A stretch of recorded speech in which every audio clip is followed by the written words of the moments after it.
Kadamu ono agamba nti no abantu b'e Uganda bo bamutamye okubeera nga beewola ssente.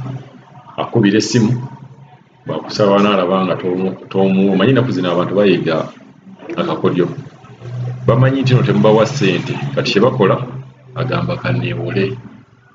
Agamba mpola ku ssente ngenda zikuzaako, mpola ku ssente ngenda kukula bweti ne bweti ne bweti.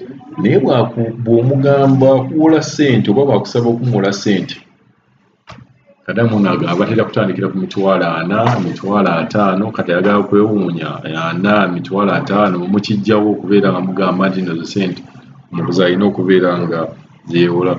So agenda kubeera nga atunnyonnyola ensonga ye, naye ng'ensonga eno ebadde emutwalidde ebbanga ng'akyewuunya. Obadde emutwalidde ebbanga ng'akyewuunya nsonga lwaki mu basaba ssente bwayi ziri omwo. Tumuwulire tulabe kyagamba. Yagamba abantu betwaleka e Uganda nti okwewola balina kutandikira ku $40,000 kudda waggulu. 40, 50, buli ajja mu kabokisi z'abayagala omuwole. Teri yeewola $3,000, 4, 5 ku 10. Bonna atandikira ku 4, 5, mpolayo 5, mpolayo njazi kubanga okomyewo. Bano ssente yankuba kyeyonga eriko ebizibu bingi. Kwegamba n'okwewola mulina kutandikira ku $50,000 kutwewolako.